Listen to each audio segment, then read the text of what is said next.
Hello everyone, and welcome to Lancelot's Nerd Corner, where I'm proud to present another 6-scale figure review. Today, we're going retro to take a retrospective look at Wonder Woman training armor by Hot Toys, and I'm really glad to be giving you my honest and detailed account of the figure. Now, this figure was originally released back in 2018, 5 years ago, so I doubt it will be in stock anymore in places you shop at. But the purpose of this retro review is more so to give you an idea of what you can expect if you do decide to pick this figure up today, and to investigate just how well this figure holds up after all this time. Despite this being an older figure, I think the head sculpt on this is one of the best Hot Toys has done for this character, especially because they have struggled a bit with nailing down a perfect Gal Gadot sculpt. The likeness is arguably the best one yet, and the furrowed brow expression helps prevent that deer in headlights look that tends to occur with neutral expressions on a Wonder Woman figure. It also helps to capture her determination and stubbornness, and really improves the dynamic poses you can strike with this figure. However, the mouth on this figure could potentially ruin those poses, because for some strange reason, Hot Toys insisted on sculpting the mouth slightly open, which they have been known to do, and to make things worse, they even painted the two front teeth, causing her to look buck-toothed. Now, no hate to buck-toothed people, y'all are beautiful. I've just never known Wonder Woman or Gal Gadot to have them, so I'm not sure why Hot Toys chose to do this.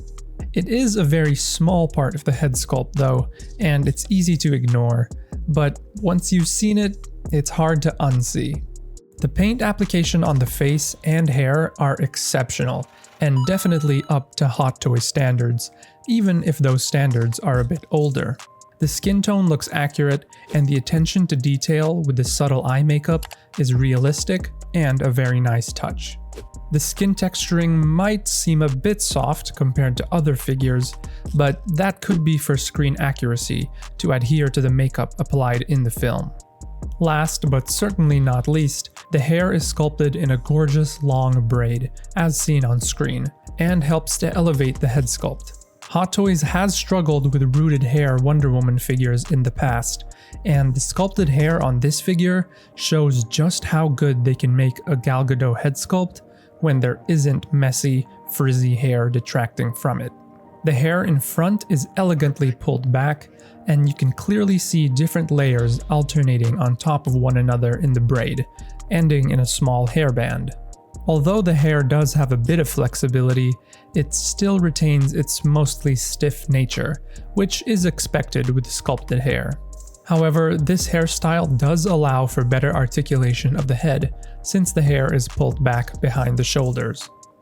Now, let's move on to the figure itself, starting with the specialized silicone body that is meticulously modeled after Gal Gadot's slim and athletic physique.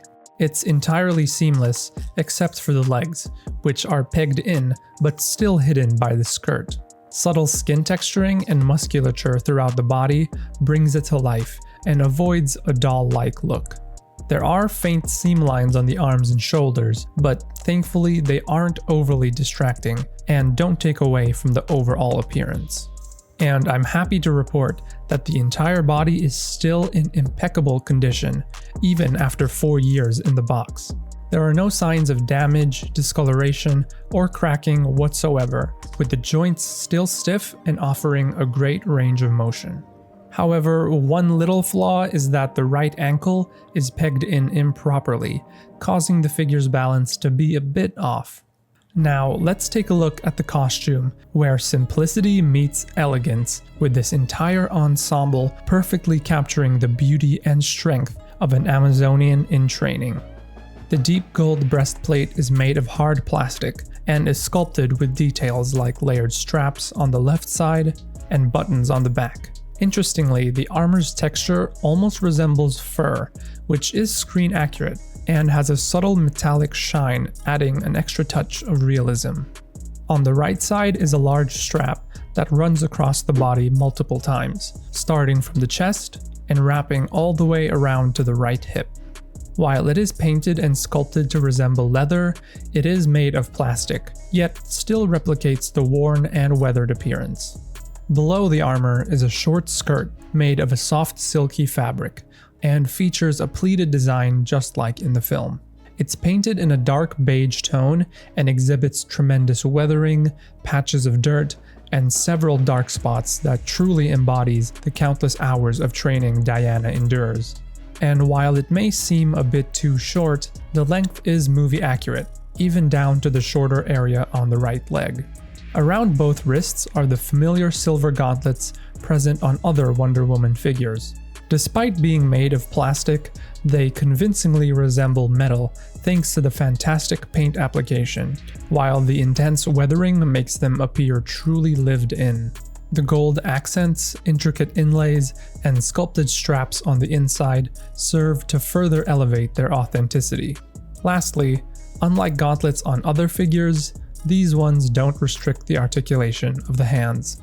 Speaking of which, the figure comes with 7 hands, including a pair of fists, sword holding, bow holding, and an individual relaxed gesture. All of them have a brown strap wrapped around them, covering most of the hand, and skin texturing is painted on, albeit a very light coat.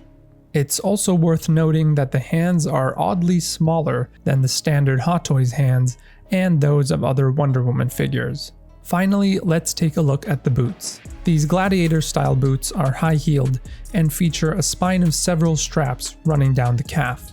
They're painted to look like leather and even exhibit a subtle snakeskin pattern at the front, but unfortunately aren't very weathered.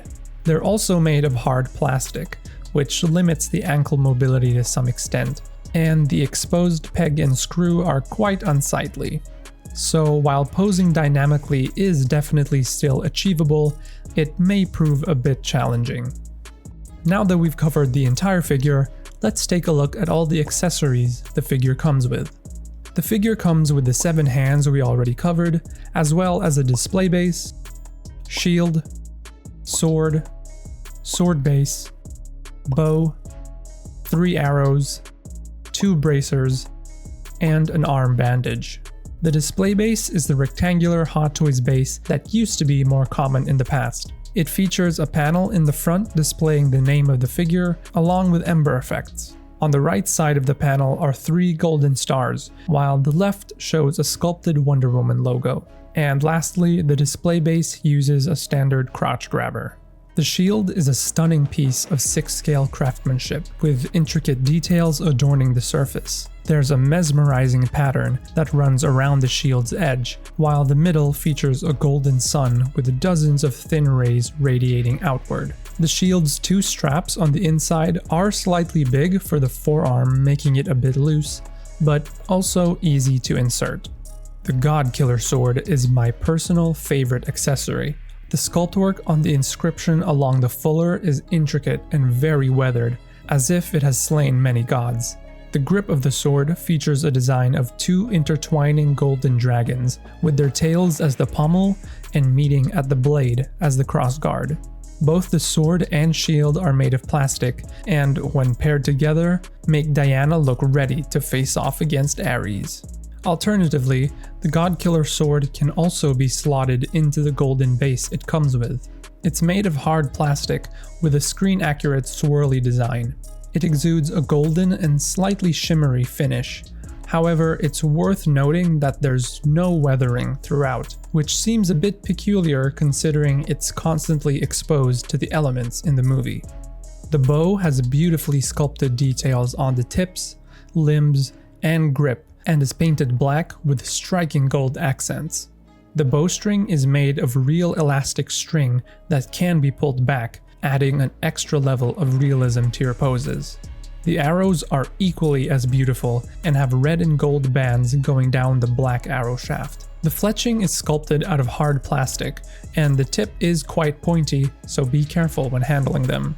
And also because they are a bit fragile, and their shape can be easily bent or warped.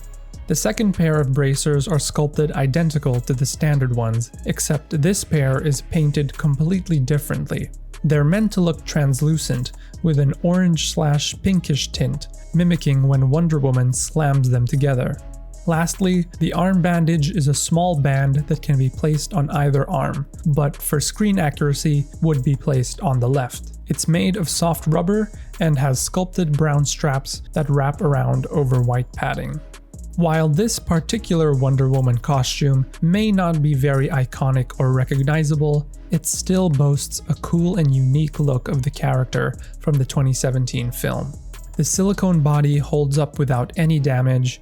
The accessories are some of the most intricately detailed in my collection, and the head sculpt is one of the best Gal Gadot sculpts on the market.